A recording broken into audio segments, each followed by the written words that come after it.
How you doing? Welcome to Chef Michael's Culinary Credenza, Symphony of Flavors. And we're gonna get right to it again.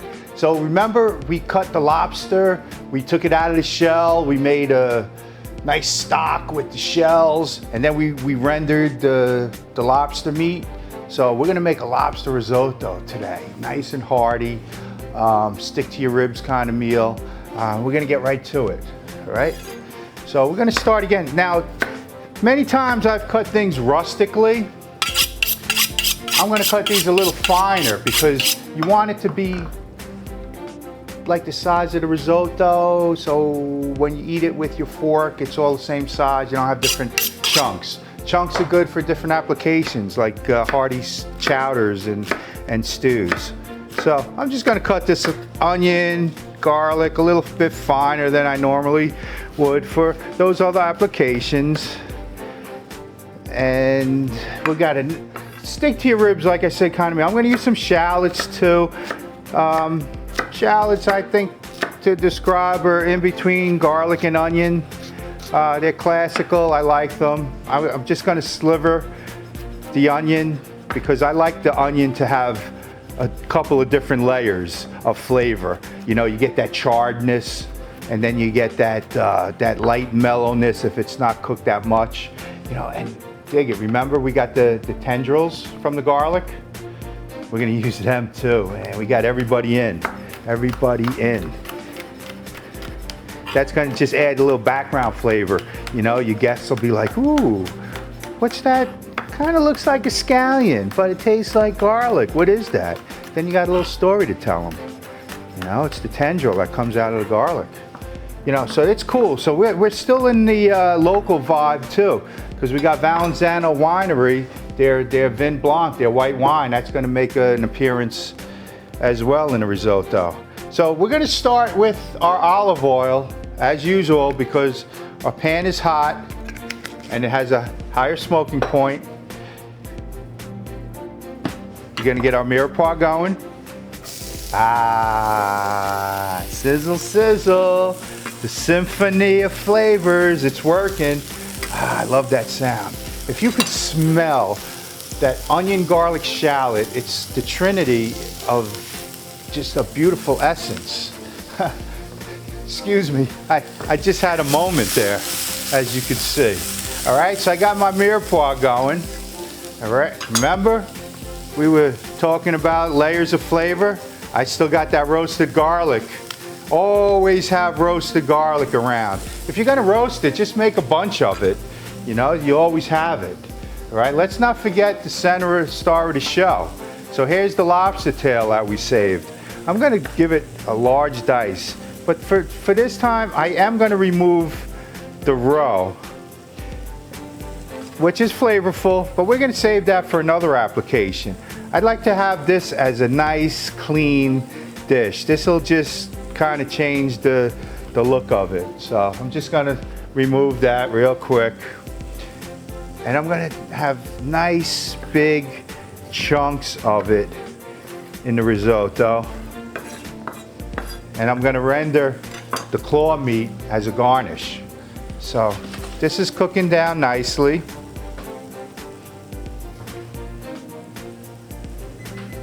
I'm gonna add my white wine. Valenzano wine, local. They do tastings. You can go up there and taste any wine that they have. You know, have a little taste before you buy it. They also have dinners. Thursday, Friday, Saturday, Sunday, I believe. I'm not sure about Sunday, but they do pairings. They do fine dining and they pair with wines. It's a great place to stop if you're in Chemung, New Jersey, Route 206. Great local deal. All right, so now that we have that going, I went ahead and I par-cooked the risotto a little bit. You know, I rinsed it and it just gives it a little jump start. You could start from raw, but it just takes a little longer. It's just a little bit of a shortcut and it doesn't compromise on the flavor at all. So we have our risotto in there. I par-cooked it a little bit. I'm getting it coated with the wine that was reduced and also the mirepoix in there. And this will be a good time for me to add butter. It's nice and soft, it's room temperature, just the way I like it. Don't be shy, add it in. It's gonna be worth nice, good flavor, that mouthfeel that it brings to the table. So you have the risotto going, and we have our stock. Remember, from the shells. We cooked the shells. We had onions, garlic, celery, carrots, wine, water, tomato paste. That's where the richness comes in. So we're gonna add a little bit of stock at a time, right? Just enough to coat it. Just enough to coat it. We're gonna let the risotto absorb it. Whoops. We're gonna add a little black pepper. Like I said, we're layering flavors. A little bit at a time. We're layering. Could be a good time to add a little salt. You know, I'll taste it at the end. I'm not going overboard right now. I'm just layering. I'll be able to make those adjustments later. So the risotto it's bubbling. You see it start to simmer. That's when it's absorbed most of the liquid. It's a good time to add a little bit more. Now remember, I still have the lobster to add. I have the lobster on the cutting board. But again, I'm not gonna add that to the end because, and I'm gonna add it after I turn off the heat, because there's gonna be enough heat in there. The lobster was part cooked, and enough heat is gonna, like I said, you want it to gently cook. You don't want to throw it in the water and shock it and tighten everything up. You're gonna gently cook it. So when it heats off, it's gonna cook nice and gently at the end. Now, we already have the flavor of the lobster because remember, we made the stock from it, right? We're using everything. We're using this, we're using that. We're using a piece of everybody's labor and hard work to come together, you know, to share with each other. Come on now, it's a beautiful thing, food. So much can be done with food. I remember Mom making risotto. I remember when she first made it, she first tried it. She was so proud because it's a technique. You have to take your time. You have to add your stock slowly. You want the right texture, the creamy texture at the end. You know, and I remember, like, she did stuff like that, you know, because she wanted to please the family. You know, that's what it was all about. And she took risks. She took chances. You try and you fail. Yeah, sure, there were some dishes that were like, Mom, not your best work. But we never said that out loud to her.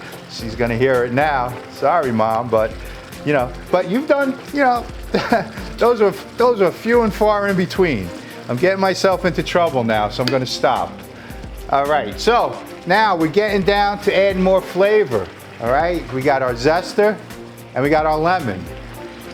We want to give it that pop. We don't want to go too early with the lemon because, you know, it'll get too bitter. We want it to give that light flair to it. And remember, we're only going down to the white, the pith. We don't want the pith.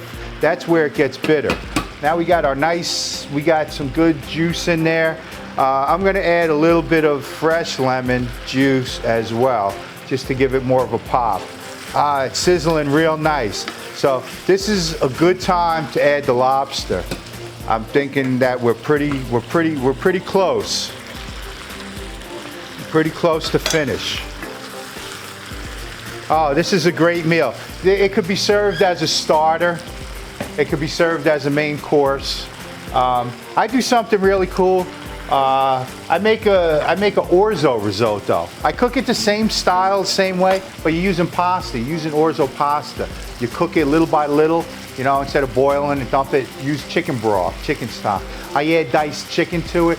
I could add raw shrimp to it, broccoli to it. Family loves it. Loves it. And it's easy. You could stretch it. It goes a long way. So I'm going to add a little Parmesan cheese now at the end to give it a little more creaminess, a little more texture.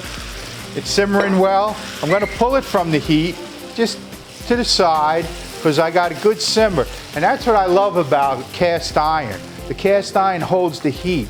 So once you get your heat going, you can pull it off of the flame, you know, and you're still getting some cooking. Now I want to go back a little bit because I think it needs a little more.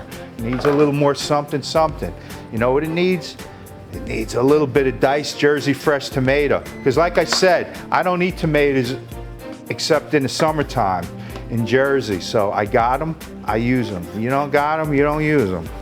Simple as that. You know, let's not complicate stuff, folks. Come on, easy money. Simple meals, friends, conversation, you know. Dive bar, small time bar. Oh, I was talking about the Golden Nugget every Friday and Saturday. Live country music. Come on now. Country music, good people, blue collar workers, good food.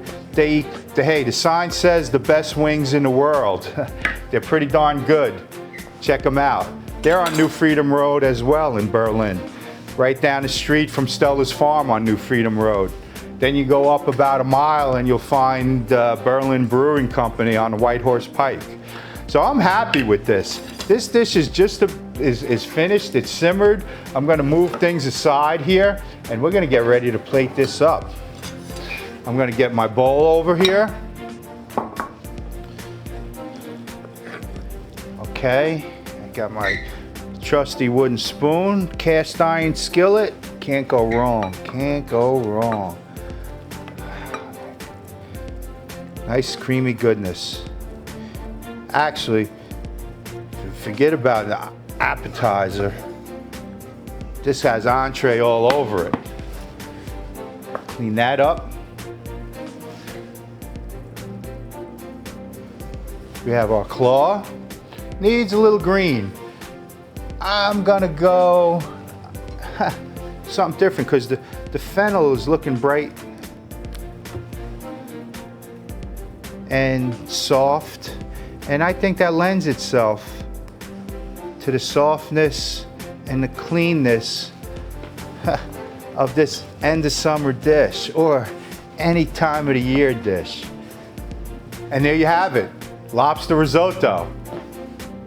I really appreciate you joining me at Chef Michael's Culinary Credenza, Symphony of Flavors. I can't wait to see you next week.